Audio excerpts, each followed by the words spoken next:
ప్రభునందు ప్రియమైన దేవుని బిడ్డలకు మన ప్రభువైన యేసుక్రీస్తు నామమున శుభములు కలుగును గాక. ఈ యొక్క ఉదయకాల సమయమందు మత్తయి సువార్త అధ్యాయంలో యేసుక్రీస్తు ప్రభు ఈ విధంగా తన యొక్క వాక్యాన్ని శిష్యులకు బోధించి ఉన్నాడు. ఆ కాలమున శిష్యులు యేసునొద్దకు వచ్చారు. మత్తయి సువార్త 18వ అధ్యాయంలో యేసుక్రీస్తు ప్రభు వద్ద నుండి అనేక విషయములు వారు తెలుసుకోవాలని కోరుతూ, పరలోక రాజ్యంలో ఎవరు గొప్పవాడు ప్రభువా అని అడుగుతూ ఉన్నారు. At the same time came the disciples unto Jesus, saying, Who is the greatest in the kingdom of God, or the kingdom of heaven? ఎవరు గొప్పవారు, పరలోక రాజ్యంలో ఎవరు గొప్పవారు? ఇది శిష్యుల యొక్క ప్రశ్న.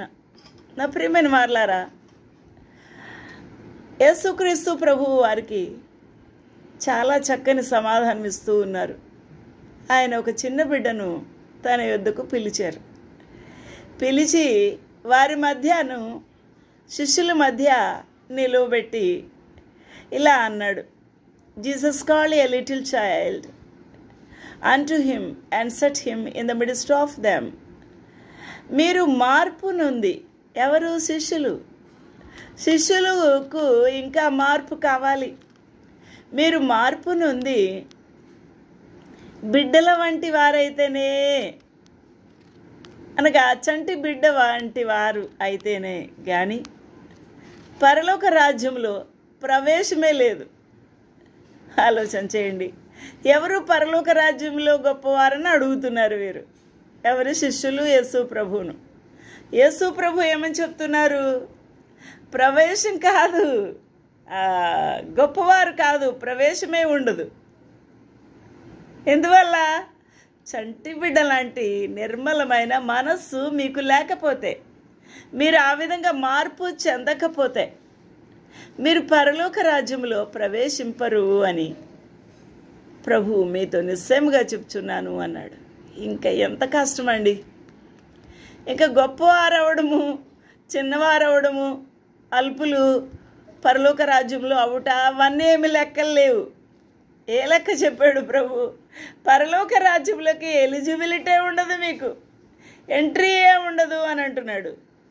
And said, Verily I say unto you, except you be converted and become as little children, you shall not enter into the kingdom of heaven. ఆలోచించేద్దాం. You shall not enter into the kingdom of heaven. చాలా భయంకరమైన సత్యం ఇది. అవును, మనము భక్తులము అనుకుంటాం, చాలా చక్కగా దేవుని యొక్క సువార్త చేస్తున్నాము అని అనుకుంటాం, పెద్ద పాస్టర్ని అనుకుంటారు, గొప్ప సంఘ సేవ చేసి ఉన్నాను అని అనుకుంటారు, శిష్యులు అనుకుంటారు. 3.5 సంవత్సరాల నుంచి ప్రభు వెంబడే తిరుగుతూ, ప్రభుతో అష్టకష్టాలు పడుతూ, ఆయన పడుకున్నక్కడే, ఆయన తిన్న ప్లేస్లోనే సమస్తం విడిచిపెట్టి మేము ప్రభువుని వెంబడిస్తున్నాము అని అనుకుంటారు. కానీ వారి జీవితంలో ఏమీ లేదట. ప్రవేశమే అరుదుగా ఉంటుంది, లేకపోతే ప్రవేశమే ఉండదు. ఎప్పుడు ఇంకా చిన్న బిడ్డ మనస్తత్వం రాలేదు మీకు. అందుకనే పరలోక రాజ్యంలో ప్రవేశించుటే దుర్లభం.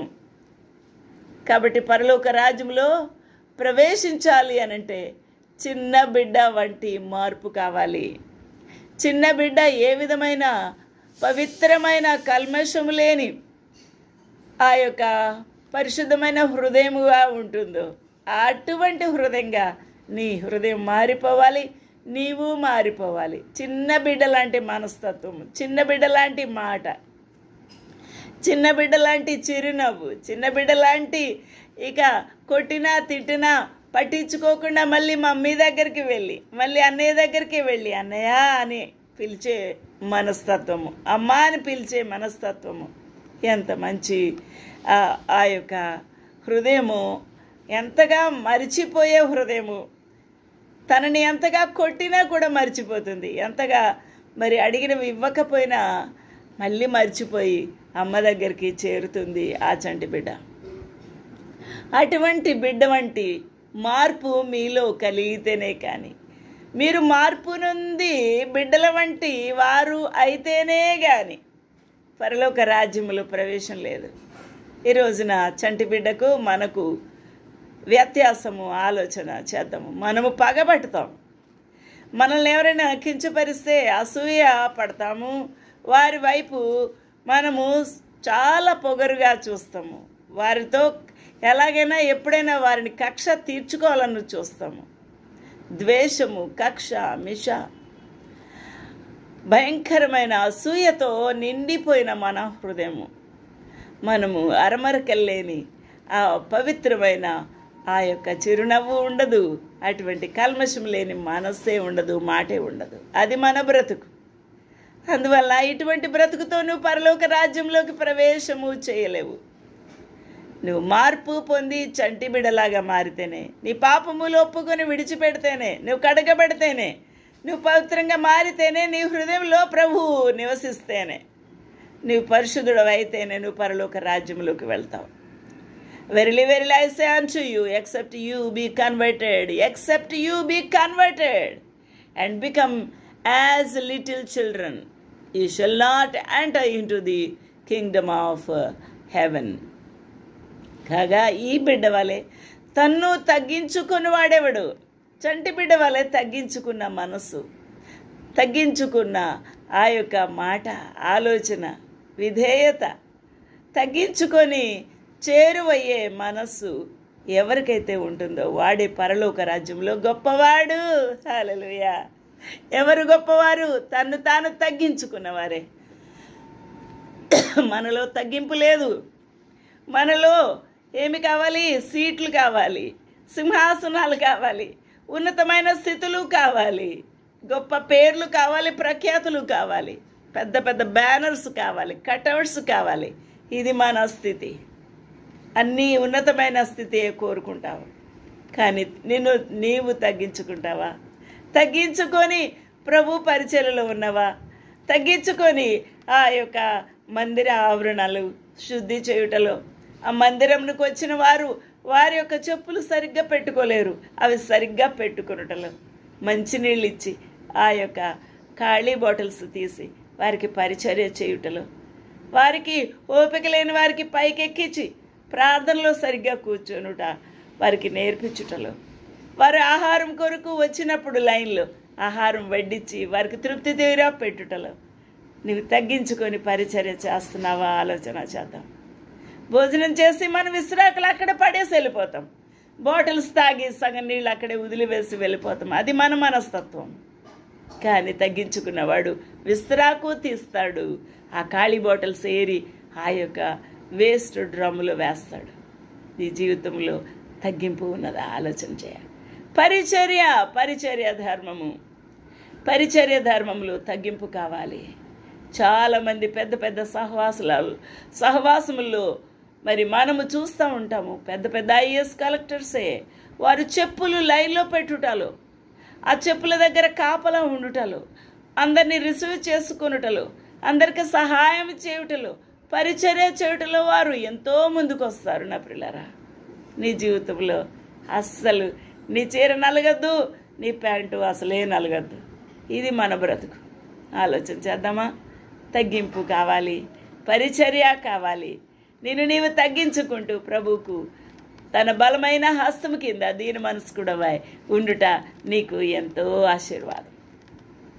నా ప్రియులరా, నా జీవితంలో నేను MBBS first year second year చదువుతున్నప్పుడు జిఆర్ లార్న్ గారి సహవాసంలో చాలా పెద్ద మీటింగ్లు అయ్యాయి. యాన్యువల్గా సంవత్సరానికి అవుతున్నప్పుడు నేను కూడా వెళ్ళేదాన్ని. వెళ్ళి అక్కడ పరిచర్యలో నా వంతు నేను కృషి చేసి నేను పరిచర్య ధర్మం నెరవేర్చుటకు ప్రయత్నం చేసేదాన్ని.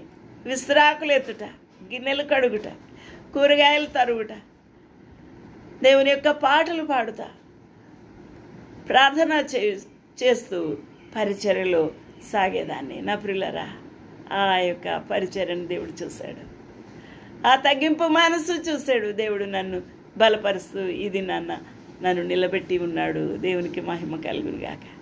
అందువల్ల నీ జీవితంలో ఆత్మీయంగా ఉన్నతమైన స్థితిలో నువ్వెప్పుడు ఉన్నావు అన్నీ లెక్క పెడతాడు ప్రభు. అంటే ఆయనలో నువ్వు తగ్గించుకొని ఆయన కొరకు సమర్పించుకొని తగ్గింపుతో పరిచర్య చేస్తున్నప్పుడు నిన్ను హెచ్చించి ఆయన నిన్ను ఉన్నతమైన స్థానంలో నిలబెడతాడు. ఈ రోజున వారే భాగ్యవంతులు, వారే గొప్పవారు పరలోక రాజ్యంలో, వారే ఉన్నతమైన స్థానంలో ఉన్నవారు. ఆలోచించేద్దాం. తను తాను చంటి బిడ్డ వలె తగ్గించుకొని వాడేవాడు, వాడే పరలోక రాజ్యంలో గొప్పవాడు. ఈ రోజున నీ అహం తగ్గిపోవాలి, నీ యొక్క గర్వము కట్ ఆఫ్ అయిపోవాలి, నీలో ఉన్న నేను అనే అహం తీసివేయాలి. నా ప్రియులరా, నేను గొప్పవాణ్ణి, గొప్ప చదువు చదువుకున్నాను, పెద్ద ఉద్యోగం, పెద్ద ఐశ్వర్యము, పెద్ద కుటుంబము, పెద్ద బలగము అని అనుకుంటున్నావా? ఇవన్నీ కూడా తీసి పారే. ప్రభు సన్నిధిలో ఎంటీ అయిపోవాలి, చంటి బిడ్డ వలె. తను తాను తగ్గించుకొని వాడేవాడు చంటి బిడ్డ వలె, వాడే పరలోక రాజ్యంలో గొప్పవాడు. Whosoever therefore shall humble himself as this little child, the same is greatest in the kingdom of heaven. ఎంత గొప్ప సత్యం అండి, ఎంత గొప్ప సత్యం. ఇలాంటి ఒక బిడ్డను నా పేరిట చేర్చుకునేవాడు నన్ను చేర్చుకొనును. హల్లెలూయా. ఎక్కడ లెక్క కడుతున్నాడు? ఆ చంటి బిడ్డను చేర్చుకునేవాడు, ఆ చంటి బిడ్డకు ఆహారం ఇచ్చేవాడు, ఆ చంటి బిడ్డతో సహవాసం చేసేవాడు, సంతోషంగా మాట్లాడేవాడే, చేర్చుకున్నవాడే. నన్ను చేర్చుకున్నవాడు అంటే యేసుక్రీస్తు ప్రభుని చేర్చుకున్నవాడు. ఎవరైతే చంటి బిడ్డల విశ్వాసములో ఆ వారి విషయములో అభ్యంతర పడతాడో వాడు మెడకు పెద్ద తిరగటి రాయి కట్టబడిన వాడై మిక్కిలి లోతైన సముద్రములో ముంచి వేయబడుట వాడికి మేలంట. ఎలాంటి తీర్మానం ఇచ్చాడు? ఎటువంటి తీర్పు? ఆడు పెద్ద రాయి బండను మెడకి కట్టుకొని సముద్రంలో దూకితే ఆడికి మేలు అంటున్నాడు దేవుడు. అంటే అంత భ్రష్టత్వము, అంత శాపగ్రస్తమైన జీవితం వాడిది. ఎందుకంటే చంటి బిడ్డల విషయంలో అభ్యంతరం. చీపో, ఎందుకు ఏడుస్తావు? చిచి మురిగ్గా ఉన్నాడు, చిచి చింపురి చుట్టుతో ఉన్నాడు, చిరిగిపోయిన గబ్బు కంపుతో వచ్చాడు, చిచి ఈ బిడ్డను తోసేయండి, బయట పంపించేయండి అని ఎవరు అసహించుకుంటారు? అట్టివాడు మెడకి తిరగటి రాయి లాంటి బండను కట్టుకొని వాడు సముద్రంలో పడవేయబడుట, ముంచివేయబడుట వాడికి మేలు. ఎంత భ్రష్టత్వమో ఆలోచన చేద్దాం. కాబట్టి ఆ అభ్యంతరములు ఎవరి వలన వచ్చునో వానికి శ్రమ తప్పదు. ఎవరి వలన వచ్చునో ఆ మనుషునికి శ్రమ అని ప్రభువు చెబుతూ ఉన్నాడు. ఈ రోజున ఆలోచన చేద్దాం. అటువంటి బ్రతుకు మనకు రాకుండా మనల్ని మనము కాపాడుకోవాలి. కాబట్టి ఇట్టివాడు నరకాగ్నిలో పడవేయబడతాడు. అక్కడ ఏడుపును పండ్లు కొరుకుతా ఉంటుంది. అది మన భయంకరమైన గమ్యమైపోతుంది. ఆలోచించేద్దాం. తృణీకరించకూడదట చంటి బిడ్డల్ని. ఈ చిన్నవారిలో ఒక్కనైనను తృణీకరింపకుండా చూచుకొనుడి. చంటి బిడ్డల్ని తృణీకరించకుండా చూచుకోవాలట. వీరి దూతలు పరలోకమందున్న నా తండ్రి ముఖమును ఎల్లప్పుడూ పరలోకమందు చూచుందురు అని మీతో చెప్తున్నాను. పరలోకమందు ఈ దూతలు ఏం చేస్తున్నారు? తండ్రిని చూస్తూ ఉన్నారట. అంటే కంప్లైంట్ చేస్తారు. కాబట్టి అంత భయంకరమైన పరిస్థితి వస్తుంది చంటి బిడ్డల్ని తృణీకరిస్తే, వారిని అసహించుకుంటే, వారిని తోసివేస్తే మనకు బహుభయంకరమైన శిక్ష ఉంటుంది. కాబట్టి చంటి బిడ్డ వలె తను తాను తగ్గించుకున్నవాడు పరలోకములో భాగ్యవంతుడు అవుతాడు. ఈ భాగ్యం నీకు కావాలా? వాడే గొప్పవాడు. దేవునికి మహిమ కలిగిన గాక. అట్టి మనసు ప్రభు నీకు ఇవ్వాలని ప్రార్థన చెయ్యి. తగ్గించుకో. పనికిరాని ప్రతిదాన్ని తీసి పడవయ్యు. దేవునికి ఇష్టమైన బిడ్డగా, చంటి బిడ్డగా మారిపో. ప్రభు సహాయం చేయండి గాక. ఆమేన్.